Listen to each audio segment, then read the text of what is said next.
What's up, digital writers? My name's Nicolas Cole, and I want to break down 3 viral Twitter threads specifically around the topic of ChatGPT. And what I want to dig into is why these threads worked so well, what the one unique part of the hook was that got the reader's attention, and how you can write about ChatGPT moving forward, because this is going to be a trending topic for the next 5 or 10 years.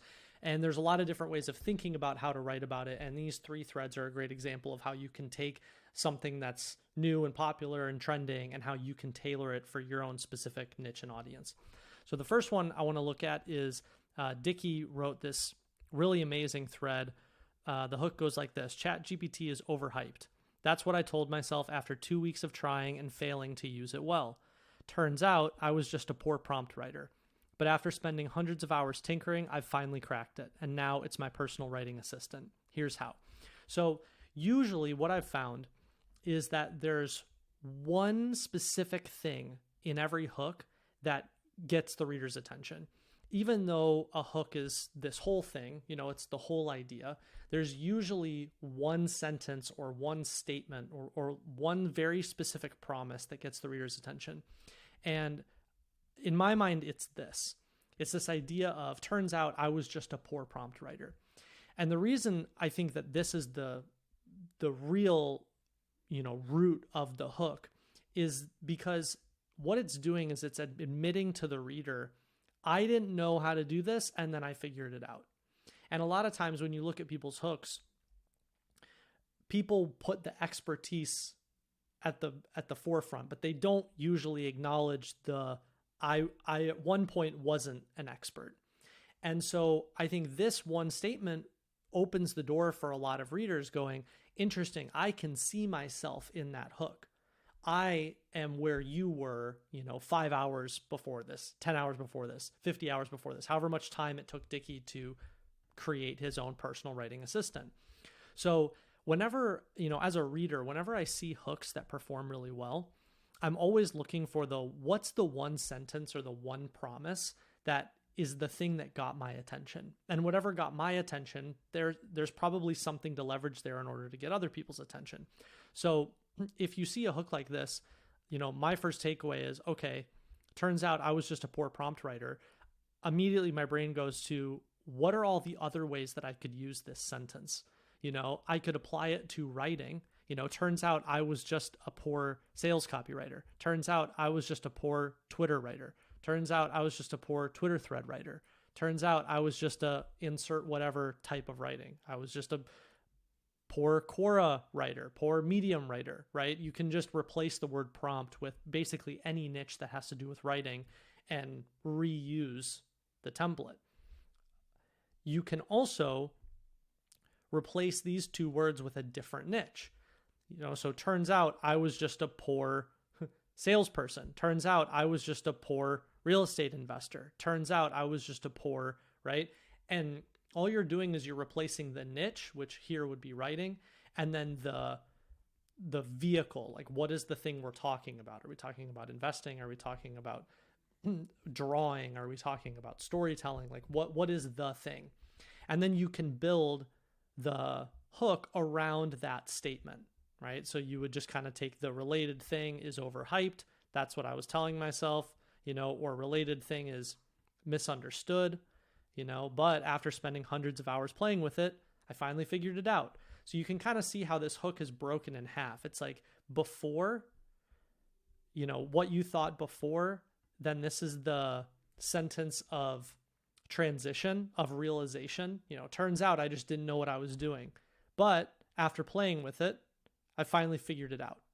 And so I always like looking at hooks in this way of going, what's the full story that's being told here? And then how could I replace it for whatever I want to write about? So this is an awesome hook that Dickie wrote. At the same time, I actually wrote a similar thread, but we tackled it from 2 different perspectives.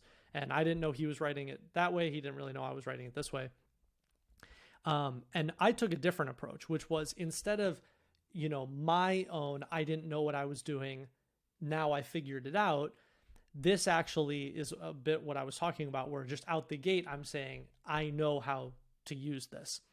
This is how most people approach their hooks is, you go, I have expertise on something, and they're not really telling their own personal before and after story, but they're like, I have expertise and let me show you how to do it.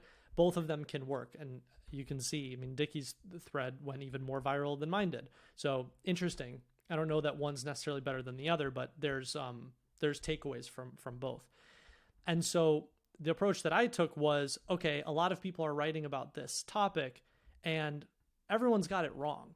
That's kind of what inspired me to write this. Was I was reading all of these threads about how to use ChatGPT, and as a writer, I saw everyone using the tool incorrectly. Like the prompts that they were giving ChatGPT were one sentence long, whereas when I was playing with ChatGPT, I was creating these really in-depth prompts with all sorts of rules, and I was training it as a model to do the things that I wanted it to do.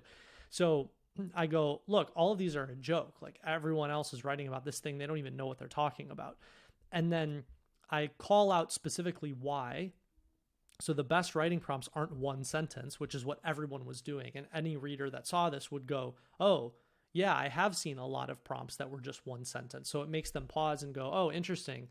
I had seen all this stuff, but I didn't know that that was incorrect. So whenever you're pointing something out and you're saying that's incorrect, it's not enough to just say everyone has it wrong. It's great to give some sort of visceral example of here's what you've probably been noticing and no one told you that it was wrong. And then just a little metaphor here to make it simple. It's like having a Ferrari but driving at 5 miles an hour. Again, another way of saying nobody knows how to use this thing. And then here, I think of all of the, again, like what's the one sentence or the one promise in the hook that makes this work? I think it's this sentence. And this is actually what I started with. This was the original idea, and then I built the hook around it, which is, here's a 60-second masterclass. So you think about those words next to each other. Most people associate a masterclass as being something very long. It's like if you were to go sign up for a masterclass, it would take days, weeks, months, years, right? You associate masterclass with something that's long and arduous. And 60-second you associate with, well, that's not a lot of time. That's easy. That's quick. But as a result of it being easy and quick, maybe it's not as full. It's not as dense. It's not as informative. So when you put these two contradictory things together, it makes the reader go, interesting. You're going to give me a masterclass in 60 seconds, right? And it kind of goes back to this hook psychology. I talk about this all the time, which is readers always want a lot for a little. They want something expensive for free. You know, they want the huge outcome immediately. So you always want to be thinking about how to build your hooks around these fundamental sort of timeless, how can I give the reader a lot for a little? So I started with this idea of how could I create a ChatGPT thread that was a masterclass in 60 seconds. And then I kind of expanded on it and go, okay, and if you know how to do this, you're going to know how to create prompts like a virtuoso writer. So just a little explanation. But I really feel like this 60-second masterclass is the thing that makes it work. And again, when you kind of pull out this is the thing that makes it work, think about all the things you could build around this. As soon as this thread went viral, my first takeaway was I should do a 60-second masterclass on how to write on Twitter, 60-second masterclass on how to write on LinkedIn, 60-second masterclass how to write on Medium, right? So whenever you see that thing that works, don't just go, oh, this hook worked and leave it. You want to pull out these pieces and go, how can I use them again and again and again? Then this third thread was really interesting, written by Rowan Chung. And what I really liked about this hook is that it was very specific. It was very specific to something that had to do with what was trending on Twitter at that time. So if you were paying attention and kind of reading on Twitter, you saw that there were all of these threads coming out where people had looked at the Twitter algorithm and saw like how much weighting was being given to different engagement metrics. And so whenever you see something trending, especially when you can combine it with another trending topic like ChatGPT, the likelihood of you tapping into the zeitgeist and going viral for a day or two is much, much higher. And so what I like about this is it was solving a specific problem. So it's like, here's how to use ChatGPT to do X, something specific. And that something specific was trending and it was already being talked about. So you're just compounding the likelihood of people paying attention to it. And so this hook, ChatGPT can now browse the entire internet. I spent my weekend, so this is a statement to pay attention to. I spent my weekend is very similar to Dickie's. That's what I told myself after 2 weeks of trying and failing, but after spending hundreds of hours tinkering, right? So I spent my weekend is the same as spending hundreds of hours tinkering. And then the hook continues, analyzing the Twitter algorithm with help of the new ChatGPT 4 browsing feature. Here's exactly how to optimize your Twitter post for maximum virality. Okay, so again, I think what's the one thing that makes this work? The one thing that makes this work was the analyzing the Twitter algorithm for maximum virality. That's like the promise. But the before and after, the transformation is actually this sentence. It's a little buried in there. It's, I spent my weekend. And a good rule of thumb is you always want to tell the reader how you did so much work and are giving it to them for no work, no effort, right? So I spent my weekend doing all of this, so you don't have to. I spent 5 years getting a degree, so you don't have to. I went and read 20 books on this topic, so you don't have to. Whenever you can give readers a lot for a little, it's like, how could they not pay attention? Because the promise you're giving them is, hey, I went and spent 5, 10, 50, 100 plus hours doing this, and I'm going to give it to you in less than a minute, right? 60-second masterclass. So whenever you're thinking of creating hooks, this is how I like anytime I sit down to write a hook, especially on Twitter, I'm always thinking of what is the arc? What's the before and after? And you can see it really clearly in Dickie's here. This is the before. ChatGPT is overhyped. That's what I told myself. You have the moment of transition. Turns out I was just bad at it. And then you have the end of the story. After spending hundreds of hours tinkering with it, I finally cracked it. Now I have this outcome, personal writing assistant.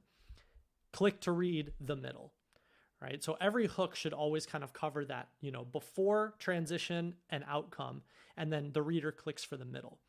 Where people go wrong with hooks is they go, I'm going to tell you the beginning. And then they think that by just telling the beginning, they're creating this mystery that makes the reader go, okay, now I want to keep reading. And that's not what happens.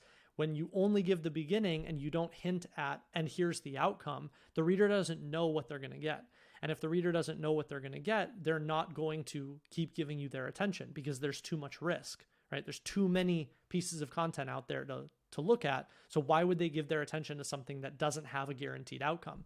The guaranteed outcome here is, it's my personal writing assistant. Here's how to create a personal writing assistant for you, right? Outcome here is, in 60 seconds, you can create prompts like a virtuoso writer. That's the outcome. That's the promise. In this one, here's exactly how to optimize your Twitter post for maximum virality. That's the promise, right? So every time you create a hook, you always want to be clear with yourself and with the reader. What is the promise? What are you going to give them? And how enticing that promise is basically the lever of how likely they are to click and read your hook, your Twitter thread, your LinkedIn post, even your book, right? You think of the introduction of a book that you're writing as the same thing. You need to convince the reader you should give your attention for the next 300 pages, right? So a hook is really just the most compressed form of that. So I love doing these breakdowns. I think it's really interesting to talk through why certain things work. If you found this helpful, drop a comment. Let me know if you have other questions. Let me know if you have certain threads or LinkedIn posts or articles or newsletters you want me to do breakdowns of. But I just think that this is a really good way of training your brain to look for, what is the piece in the hook that really gets the reader's attention. And once you can start training yourself to notice those pieces, it's much easier to start building viral hooks for yourself.